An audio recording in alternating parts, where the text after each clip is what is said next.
ሰላም እንዴት ናችሁ? እንግሊዘኛ ቋንቋ ለጀማሪዎች ዛሬ ክፍል 20ን ይዘንላችሁ መጥተናል። እንግሊዘኛ የቋንቋ ክምችቶቻችንን እያሰፋን 380 አድርሰናል። ዛሬ ደግሞ 400 አድርሰን እንለያያለን ማለት ነው። የቋንቋ ክምችቶቻችንን ባሰፋን ቁጥር ለመናገር እየቀለለን ለማዳመጥም እየቀለለን ነው የሚመጣው። ከዛ በኋላ አገጣጥሞ ማውራት ነው የሚሆነው። አገጣጥመን ደግሞ እንዴት ማውራት እንዳለብን ልምምድ በዋናው በቁጥር 1 ቻናላችን እያደረግን እንገኛለን። ይሄኛውንም ክምችቶቻችን ከፍ ባለው ቁጥር መናገር ስለሆነ የሚቀረን ወደዛም እንመለሳለን። በቀጥታ የሚወስዳችሁ ወደ ዛሬውና ወደ ክፍል 20 ለጀማሪዎች ትምህርታችን ነው። አብራችሁን ቆዩ።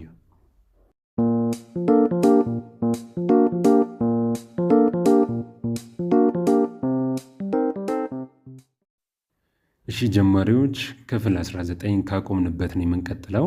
380 ላይ ነበር ያቆምነው። ከ381 እንቀጥላለን። ኪችን ኪችን ኪችን ኩሽና ማለት ነው። ኪችን ኪችን ኩሽና። ባዝሩም ባዝሩም መታጠቢያ ቤት ማለት ነው። ባዝሩም መታጠቢያ ቤት። መታጠቢያ ቤት ውስጥ ብዙ ነገሮች ይኖራሉ። በአጠቃላይ ያንን መጠሪያውን ስሙን ነው እያየን የምንገኘው እንጂ መታጠቢያ ቤት ውስጥ ቶይሌት አለ፣ መታጠቢያ ቁሳቁሶች አሉ፣ ሲንክ አለ፣ ሚረር አለ፣ ሁሉም ነገር አለ። ስለዚህ መታጠቢያ ቤት በእኛ ተለምዶ ደግሞ ሽንት ቤት ማለት ነው። ባዝሩም መታጠቢያ ቤት። ቤድሩም መኝታ ቤት። ቤድሩም መኝታ ቤት።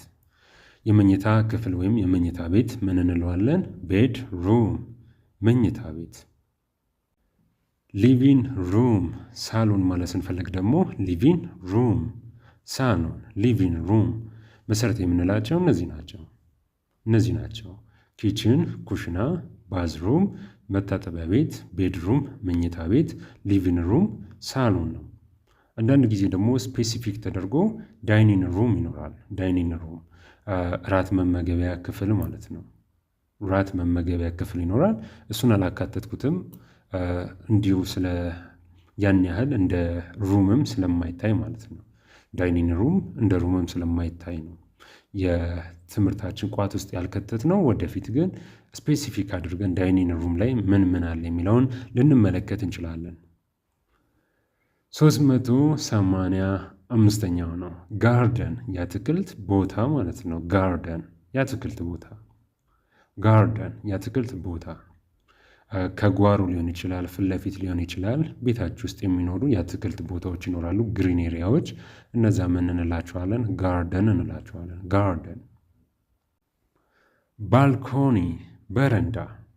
በረንዳ ባልኮኒ በረንዳ ማለት ስትፈልጉ ምንድን ነው የምትሉት? ባልኮኒ ነው። ባልኮኒ በረንዳ። ጣሪያ ማለት ስትፈልጉ ደግሞ ሩፍ ጣሪያ። ሩፍ ጣሪያ ማለት ስትፈልጉ ምንድን ነው የምትሉት? ሩፍ ነው። ሩፍ ጣሪያ። ግድግዳ ማለት ስትፈልጉ ደግሞ ዎል ዎል ግድግዳ። ዎል ግድግዳ ማለት ስትፈልጉ ምንድን ነው የምትሉት? ዎል ነው የምትሉት። ዎል።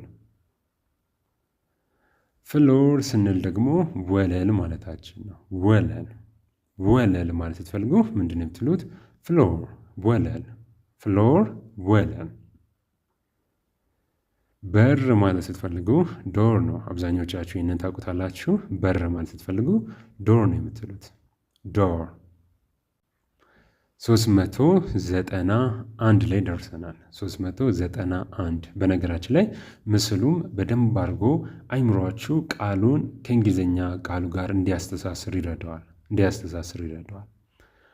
ፉትቦል። ፉትቦል እግር ኳስ ማለት ነው።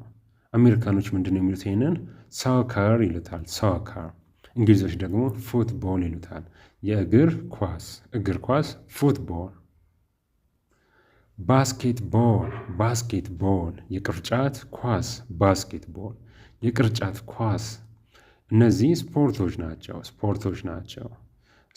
ናቸው።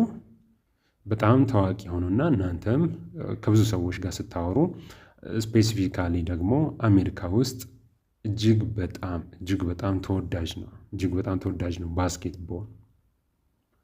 ቴኒስ። እኛም ሀገር ቴኒስ ነው የሚባለው። ልዩ መጠሪያ ስያሜ የለውም። ቴኒስ ነው። ይሄኛውም ስፖርት ነው። ምስሉ ይረዳችኋል። ስዊሚንግ መዋኘት ወይም ደግሞ ዋና። ስዊሚንግ ዋና፣ ይህኛውም ከስፖርት ጋር የሚካተት ነው። ስዊሚንግ ዋና። ራኒንግ መሮጥ ወይም ደግሞ ሩጫ። እኛ ሀገር እጅግ በጣም ተወዳጅ ነው። ራኒንግ ሩጫ ወይም ደግሞ መሮጥ ስንል ራኒንግ እንላለን። እኛ ሀገር ስፖርት ነው፣ ግን ብዙ አትሌቶች ስላሉ እጅግ በጣም የሚወደድ ነው።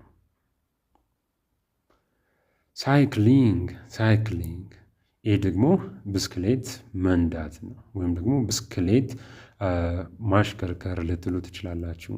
አንዳንዶች መጋለብም ይሉታል።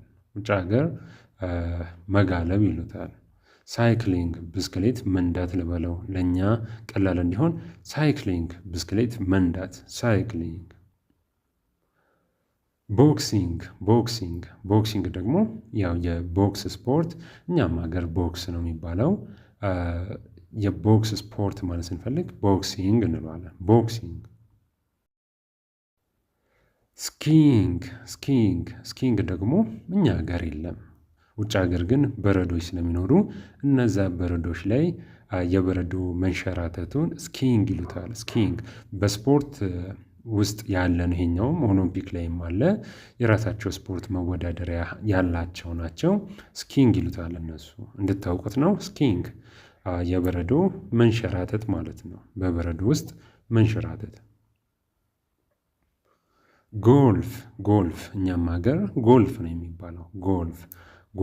ጎልፍ ነው። ይሄኛውም ከስፖርት ጋር የሚመደብ ነው። ብዙ ጊዜ ሀብታሞች የሚመርጡት የስፖርት አይነት ነው ጎልፍ። የዛሬው የመጨረሻ እናድርገው፣ ቤዝቦል። እኛም ሀገር የሚባለው ቤዝቦል ነው። ምስሎቹ እጅግ በጣም ይጠቅሟችኋል። የስፖርቱን አይነት እንድትረዱ እጅግ በጣም ነው የሚጠቅማችሁ።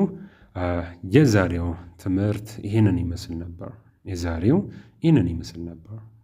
በቀጣይ በክፍል 21 ዛሬ ካቆምንበት ከ400 ቀጥለን ከ401 እስከ 420 ድረስ እንማማራለን። ጀማሪዎች፣ እነዚህ የቋንቋ ክምችቶቻችሁን የምታሰፉባቸው ቃላቶች ናቸው። የቋንቋ ክምችቶቻችሁ በሰፉ ቁጥር እንግሊዝኛ ቋንቋ ለመናገር እየቀለላችሁ ይመጣል።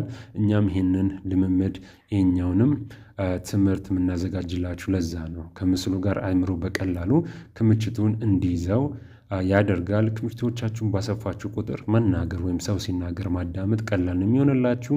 ለዛም ደግሞ ይህንን ስንጨርስ ልምምዶች እናደርጋለን። እንዴት አድርገን አገጣጥመን መናገር እንችላለን የሚለውን ለመናገር ልምምድ ደግሞ የስዲ እንግሊሽ ላይም እያደረግን ስለምንገኝ የዋናውን የመጀመሪያውን ቻናላችን ገብታችሁ እንድትከታተሉ በዚሁ አጋጣሚ እጋብዛችኋለሁ። ወደ 100,000 ጥረት እያደረግን ነው። እናንተም አግዙን። እኛም ደግሞ ቆንጆ የሆኑ ትምህርቶች ይዘንላችሁ እንመጣለን። ቀጣይ እስክንገናኝ ድረስ መልካም ጊዜ ለሁላችሁ።